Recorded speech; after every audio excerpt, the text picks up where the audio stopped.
Friends, welcome to PD creations in Telugu. ఈరోజు ఎంతో tasty అయిన నూరేరుంచే జీడిపప్పు ఉప్మాని ఎలా తయారు చేసుకోవాలో చూద్దాం. ముందుగా స్టవ్ వెలిగించి స్టవ్ పైన కడాయి పెట్టుకొని అందులో 3 టేబుల్ స్పూన్ వరకు ఆయిల్ని యాడ్ చేసుకోండి. ఆయిల్ బాగా హీట్ అయిన తర్వాత అందులో కొద్దిగా జీడిపప్పుని యాడ్ చేసుకోండి. జీడిపప్పుని ఇలా ఫ్రై చేసుకోవడం వల్ల టేస్ట్ బాగుంటుందండి. జీడిపప్పుని ఇలా ఫ్రై చేసుకున్న తర్వాత దీన్ని పక్కకు తీసుకొని పక్కన పెట్టుకోండి.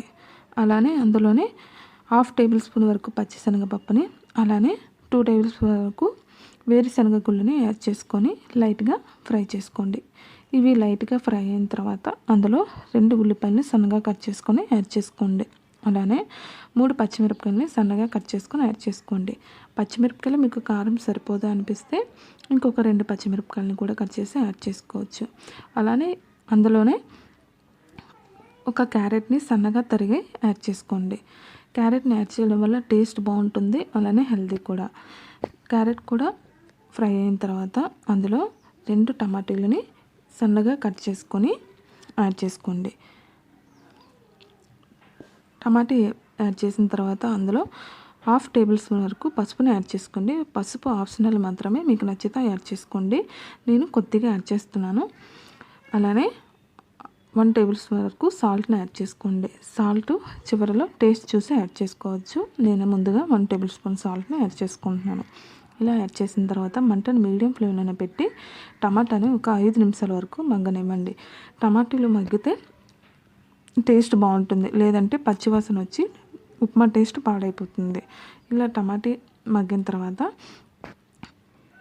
అందులో ఏ గ్లాస్తో అయితే మనం ఉప్మా రవ్వను తీసుకుంటున్నామో ఆ గ్లాస్తోనే 1 గ్లాస్ ఉప్మా రవ్వకి 2.5 గ్లాస్ వాటర్ని యాడ్ చేసుకోండి. వాటర్ని యాడ్ చేసుకున్న తర్వాత సాల్ట్ టేస్ట్ చూసి సరిపోయిందో లేదో చూసుకొని, సరిపోకపోతే ఇంకొక కొద్దిగా సాల్ట్ని యాడ్ చేసుకొని బాగా కలుపుకొని మూత పెట్టి వాటర్ని బాగా కెరలనివ్వాలి.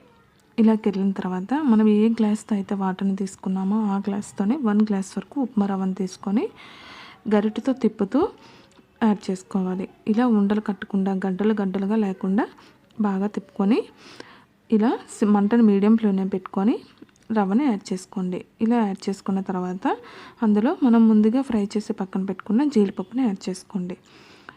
జీడిపప్పుని యాడ్ చేసుకున్న తర్వాత స్టవ్ ఆఫ్ చేసేసి దాన్ని మరలా 2-3 సార్లు కలుపుకొని సర్వింగ్ బౌల్లోకి సర్వ్ చేసుకుంటే వేడి జీడిపప్పు ఉప్మా రెడీ అయిపోయింది. ఇది చాలా టేస్ట్గా ఉంటుంది, అలానే హెల్తీ కూడా. ఉప్మా ఇష్టపడని వాళ్ళు, ఉప్మా తినని వాళ్ళు చాలామంది ఉంటారు కదా. ఒక్కసారి ఇలా ట్రై చేసి పెట్టండి, చాలా బాగా ఇష్టపడి తింటారు.